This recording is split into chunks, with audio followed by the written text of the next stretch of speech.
Lisa Rebar here. We're going to talk today about the three regions of the early colonies in North America and what each colony had to offer to people. We'll start off with New England.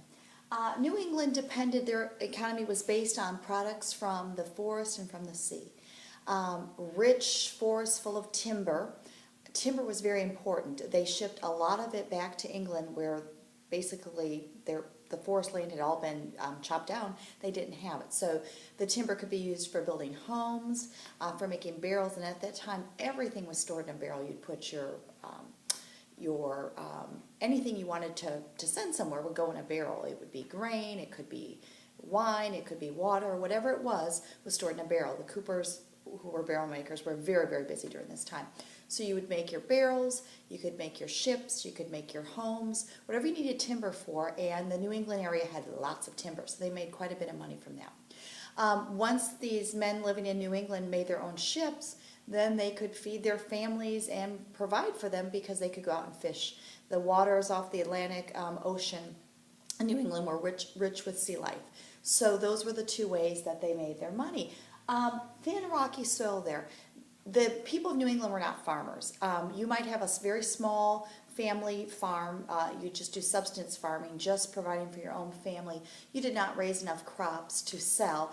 You might raise a little bit extra to share with neighbors or for trading, but you did not make your money off of farming.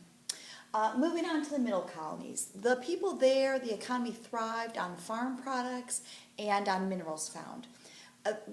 The middle colonies were known for growing wheat. They were referred to as the breadbasket of the colonies. They grew so much wheat and sent it out to other parts of the colony and across the seas to Europe. So that was their biggest farm product. They also were rich in minerals, especially iron and ore. Those things could be used in building, in creating farm products, anything you need those minerals for, they had them. In addition, they had long, wide rivers, good for fishing, but more importantly, good for traveling on so that you could take those products, take them to the coast, and sell them. So the long, wide rivers were very beneficial. Last, we go to the southern colonies. The southern colonies made all their money. They were primarily a farming economy. They had rich soil, long growing seasons, the longest of anywhere in the colonies, and warm weather. Because of that, they could grow many different cash crops: indigo, rice, tobacco, later on cotton. In addition, they had rivers that connected them to ports, so it was very easy to raise these crops, take the river, get yourself to the coast, put it on a ship bound for England or somewhere else, or northwards to another colony, and your money was made.